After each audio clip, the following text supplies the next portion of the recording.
selamat pagi. Apa kabar kalian hari ini? Semoga kalian tetap sehat, tetap semangat dalam belajar. Sebelum memulai pelajaran tematik hari ini, marilah kita berdoa, ambil sikap doa, lipat tangan, tutup mata, tunduk kepala. Kita angkat tanda kemenangan dalam nama Bapa dan Putra dan Roh Kudus. Amin. Kita ucapkan doa Bapa kami secara bersama-sama. Bapa kami yang ada di surga, dimuliakanlah namamu, datanglah kerajaanmu, jadilah kehendak-Mu di atas bumi seperti di dalam surga. Berilah kami rezeki pada hari ini, dan ampunilah kesalahan kami, seperti kami pun mengampuni yang bersalah kepada kami. Dan janganlah masukkan kami ke dalam pencobaan, tetapi bebaskanlah kami dari yang jahat. Amin. Dalam nama Bapa dan Putra dan Roh Kudus. Amin. Anak-anak, hari ini kita belajar tema 7, kebersamaan. Subtema 1, kebersamaan di rumah. Pembelajaran yang pertama ya anak-anak. Silakan anak-anak perhatikan juga materinya yang ada di buku paket tema 7.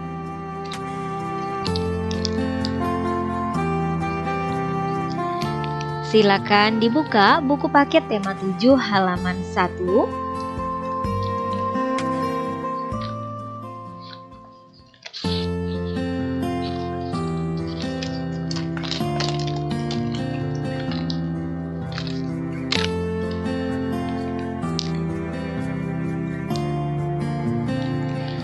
Sampai dengan halaman 14. Kemudian silakan anak-anak perhatikan juga materinya yang ada di buku LKS tema 7.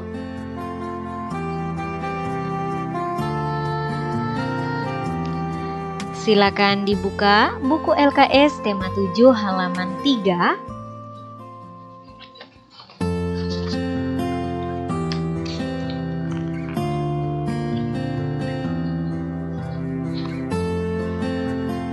Sampai dengan halaman 7. Anak-anak, tujuan pembelajaran kita hari ini ada 2. Yang pertama, siswa dapat menyebutkan pengertian dongeng dengan benar. Kemudian, yang kedua, siswa dapat menyebutkan 4 unsur yang terdapat dalam dongeng dengan benar. Anak-anak, sekarang kita akan belajar tema 7. Nah, di dalam tema 7 ini kita akan belajar ada 4 subtema ya anak. Subtema 1 kita akan belajar materi tentang kebersamaan di rumah. Kemudian di subtema 2 kita akan belajar materi tentang kebersamaan di sekolah. Dan di subtema 3 kita akan belajar materi tentang kebersamaan di tempat bermain. Kemudian di subtema 4 kita akan belajar materi tentang kebersamaan di tempat wisata. Anak-anak, berikut ini ada teks bacaan. Mari kita membaca teks bacaan ini secara bersama-sama. Kebersamaan. Siti tinggal bersama keluarga. Di rumah Siti ada ayah, ibu, Siti, dan Ali. Mereka sering makan malam bersama. Ayah Siti sering bercerita usai makan malam. Siti dan Ali menyukai cerita binatang. Siti anak yang rajin di sekolah. Di sekolah, Siti dan teman-temannya hidup rukun. Beberapa kegiatan di sekolah dikerjakan bersama.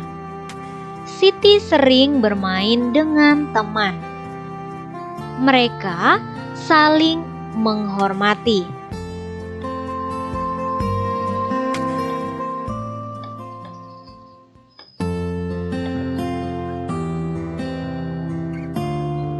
Nah, anak-anak, itu tadi teks bacaan yang berjudul tentang kebersamaan. Jadi, Siti bersama ayah, kemudian ibu dan Ali, mereka tinggal dalam satu rumah ya anak. Kemudian mereka sering bercerita bersama, kemudian sering juga makan bersama-sama, melakukan kegiatan di rumah secara bersama-sama, Siti dan keluarganya ya anak.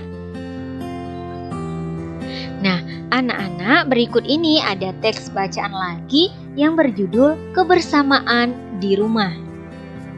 Anak-anak, perhatikan gambar Siti dan keluarganya. Mereka sedang membersihkan got ayah Siti ya anak. Kemudian ibu Siti sedang menyapu di halaman. Kemudian Siti dan adiknya sedang memberi hewan peliharaannya makan. Kemudian berikut ini kita akan membaca teks bacaan yang berjudul Kebersamaan di Rumah. Mari kita membaca teks bacaan ini secara bersama-sama. Suasana kebersamaan di rumah Siti pada hari Minggu. Ayah, ibu, Siti, dan Ali berada di depan rumah. Siti dan Ali sedang memberi makan ayam. Ayah membersihkan selokan. Kemudian ibu menyapu halaman belakang rumah. Seusai bekerja, mereka makan bersama.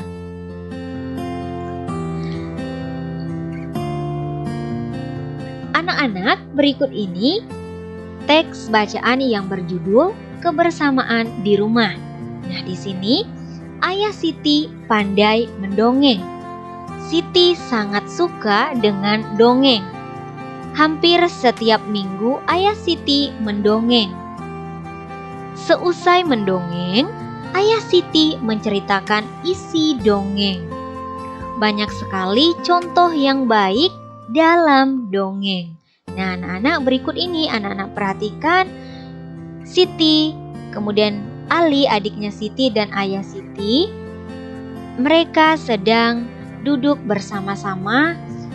Siti dan Ali sedang menyimak ayahnya yang sedang menceritakan dongeng ya anak-anak kepada Siti dan Ali. Ayahnya menceritakan dongeng.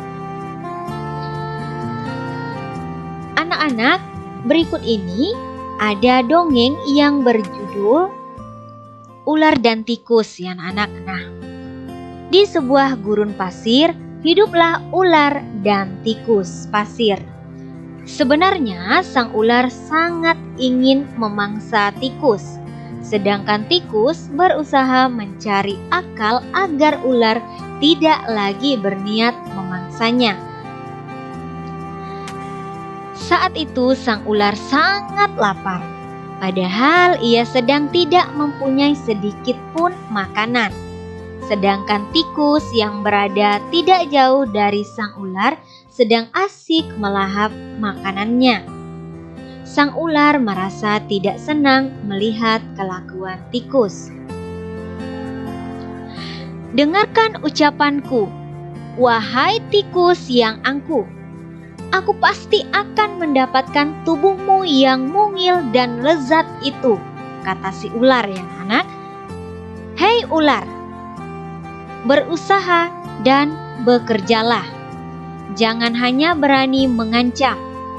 Kalau hanya mengancam, seekor semut pun bisa," jawab si tikus.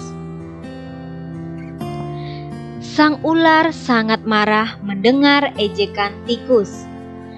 Ia lalu kembali ke sarangnya dengan perut yang lapar. Sedangkan tikus masih lahap dengan makanannya. Waktu terus berjalan, tetapi ular tidak juga menemukan makanan. Ia juga enggan untuk keluar dari sarangnya. Sementara itu, tikus sudah lelap dalam sarangnya. Ular yang masih dalam keadaan lapar segera mengendap-endap mendekati sarang tikus meski ia masih sangat kesal terhadap tikus. Dan kini ular telah berada di sisi tikus yang sedang tidur pulas. "Hei tikus, aku sudah berada di sebelahmu dan siap untuk menyantapmu, kata si ular ya anak. Tikus segera terbangun dari tidurnya. Sambil berpura-pura menguap, ia mulai memutar otak agar bisa lolos dari cengkraman sang ular.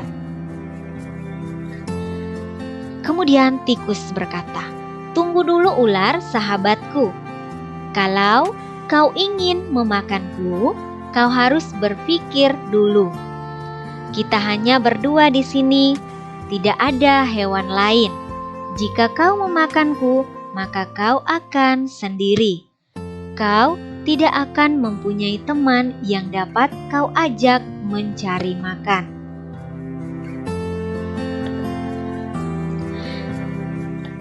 Kalau begitu, kau tidak akan makan dan akhirnya kau akan mati. Sejenak, sang ular terdiam. Ia mencoba merenungkan nasihat tikus. Ular berkata, "Jadi kita tidak bisa hidup sendiri?" "Tentu," jawab tikus. "Bukankah kita bisa berteman dan tentunya kita dapat mencari makan bersama?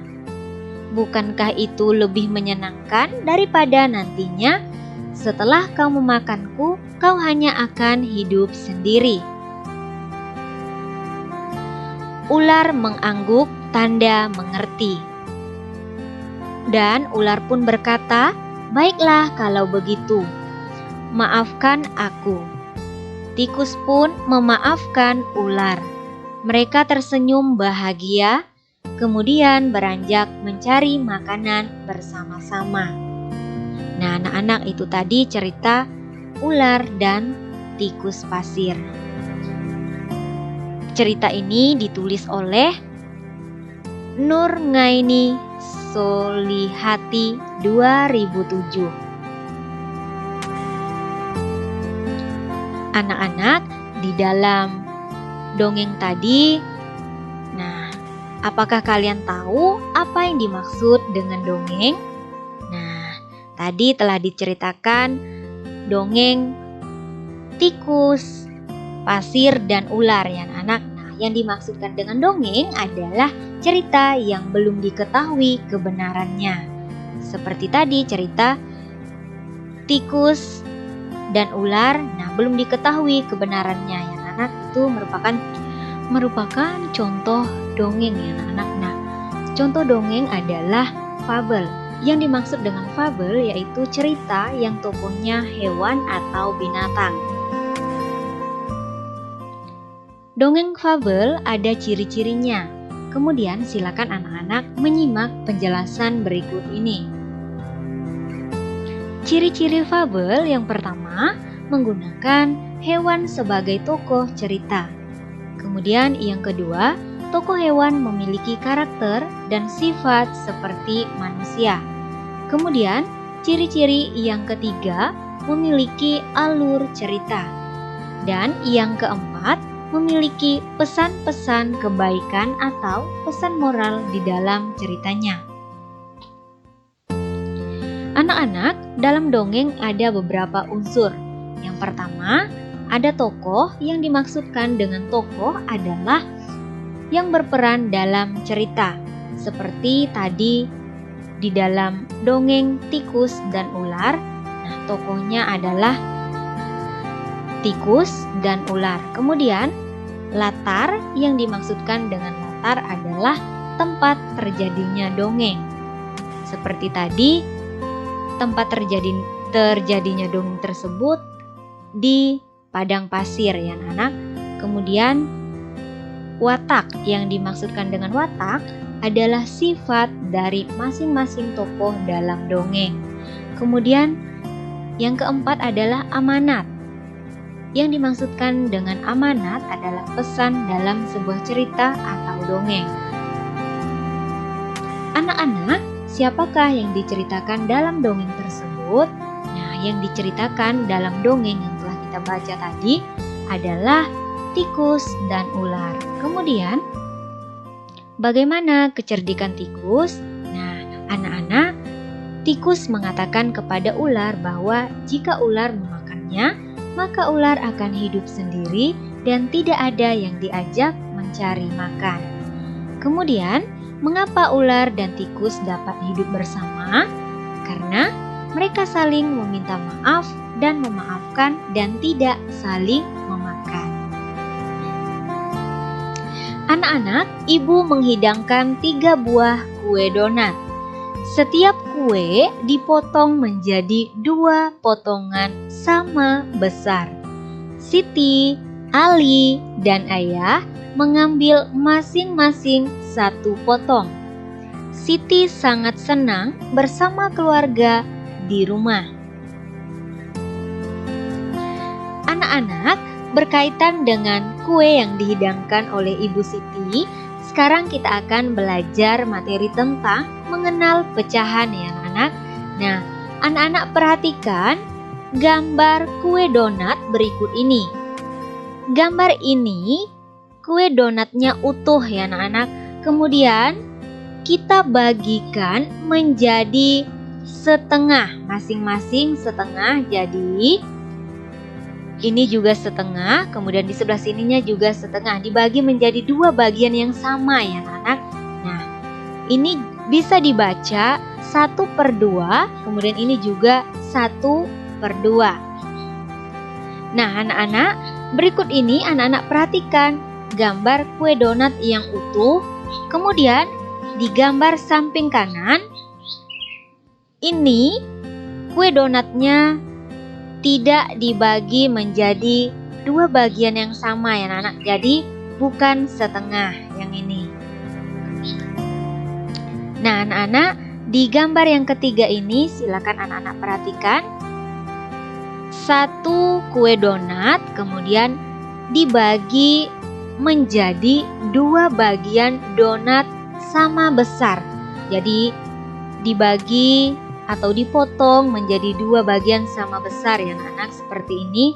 Nah anak-anak, 1 bagian donat dari 2 bagian donat disebut 1/2 atau dibaca setengah atau 1/2 ya anak-anak, yang ini. Nah anak-anak, mengapa 2 bagian donat di samping masing-masing disebut setengah? Nah, karena dari 1 donat itu dibagi 2, sehingga memiliki 2 bagian donat yang sama besar, atau yang ini 1/2, kemudian yang ini juga 1/2. Selanjutnya, mengapa 2 bagian donat di samping masing-masing tidak disebut setengah? Nah, mengapa anak-anak? Karena tidak dibagi setengah dengan ukuran yang sama besar. Jadi, yang ini bukan setengah ya anak-anak. Anak-anak, sebuah donat dibagi menjadi 2 bagian sama besar. Setiap bagian disebut 1/2 bagian. Nah, ini gambarnya ya anak-anak. Silakan anak-anak perhatikan. Selanjutnya, Siti memiliki kertas berbentuk persegi panjang. Kemudian, kertas tersebut ia potong menjadi 2 bagian sama besar. Setiap potong kertas adalah setengah bagian atau 1/2 bagian. Ini gambar kertas yang dipotong oleh Siti ya anak. Nah selanjutnya, Siti memiliki kue donat. Siti ingin mendapatkan setengah bagian dari kue tersebut. Siti harus memotong kue tersebut menjadi 2 bagian sama besar. Nah, jadi Siti potong kuenya menjadi 2 bagian sama besar, atau bisa dibaca 1/2 atau setengah, masing-masingnya setengah ya anak. Agar mendapatkan kue setengah bagian, maka kita harus membagi 2 kue tersebut dengan ukuran ya sama besar. Nah, ini kuenya ukurannya sama besar. Anak-anak, arsirlah setengah bagian dari gambar berikut. Berikut ini silakan anak-anak perhatikan, ada 6 gambar. Nah, di dalam 6 gambar ini kita akan mengarsir setengah bagiannya saja. Gambar nomor 1 ini anak-anak perhatikan, nah setengah bagian kita arsir. Kemudian gambar nomor 2 juga setengah bagian kita arsir. Kemudian gambar nomor 3 juga setengah bagian kita arsir. Dan gambar nomor 4 setengah bagian juga kita arsir. Selanjutnya gambar nomor 5 setengah bagian kita arsir. Dan di gambar yang nomor 6 setengah bagian juga kita arsir. Di dekat rumah Siti terdapat pos penjagaan. Di sana terdapat kentongan. Kita dapat membuat bunyi kentongan bervariasi. Bunyi yang teratur berulang disebut birama. Anak-anak, sekarang kita akan belajar materi tentang membedakan bunyi kuat dan bunyi lemah. Nah, anak-anak perhatikan ketika kita memukul meja seperti ini atau mengetuk meja seperti ini, nah bunyinya adalah duk ya anak-anak. Kemudian ketika kita bertepuk tangan seperti ini, bunyinya prok. Nah, seperti ini contohnya. Nah, anak-anak, jika dua bunyi di atas dibandingkan, maka bunyi satu lebih kuat daripada bunyi yang kedua. Jadi bunyi yang pertama ini lebih kuat ya anak daripada bunyi yang kedua. Anak-anak, berikut ini ada beberapa pertanyaan. Nah, sebutkan dua bunyi yang ada di sekitarmu. Kemudian tentukan bunyi yang lebih kuat dan bunyi yang lemah. Nah, misalnya contoh bunyi bel sekolah dan bunyi jarum jam.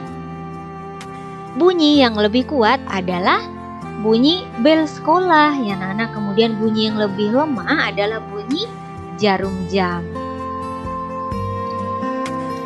Siti menyebutkan bunyi yang dihasilkan benda-benda berikut.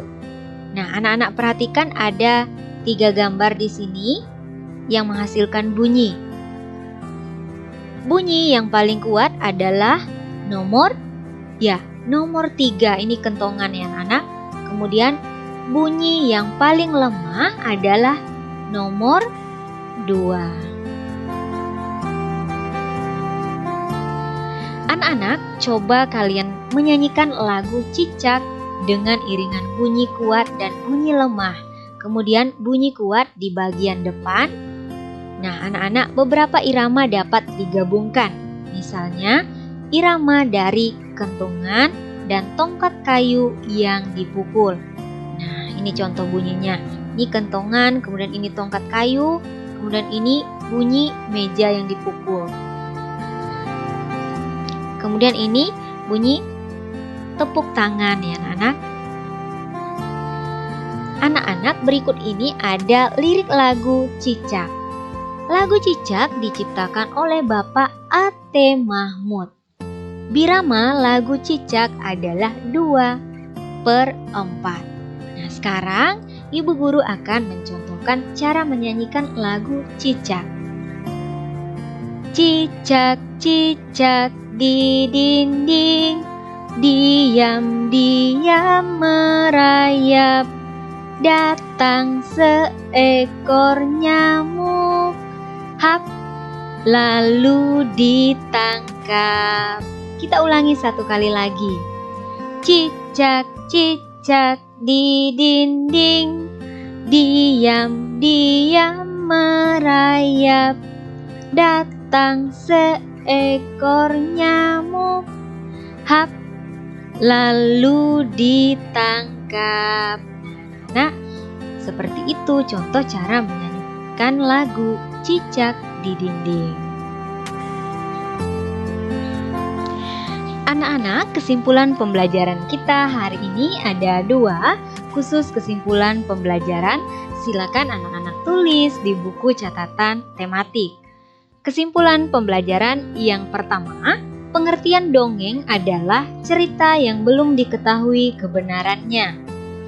Kemudian, kesimpulan pembelajaran yang kedua, 4 unsur dalam dongeng yaitu pertama, tokoh, kemudian yang kedua, latar, yang ketiga, watak, dan yang keempat, amanat. Anak-anak, demikianlah yang dapat Ibu jelaskan. Semoga dapat bermanfaat untuk kalian. Sebelum mengakhiri pelajaran tematik hari ini, khususnya tema 7, kebersamaan. Subtema 1, kebersamaan di rumah. Pembelajaran yang pertama ya anak-anak. Silakan ambil sikap doa, lipat tangan, tutup mata, tunduk kepala.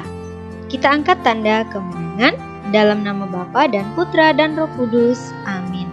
Kita ucapkan doa Salam Maria secara bersama-sama.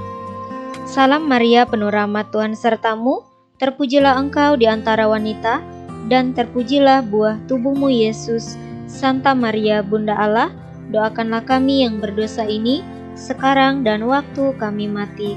Amin. Dalam nama Bapa dan Putra dan Roh Kudus. Amin. Sekian dan terima kasih.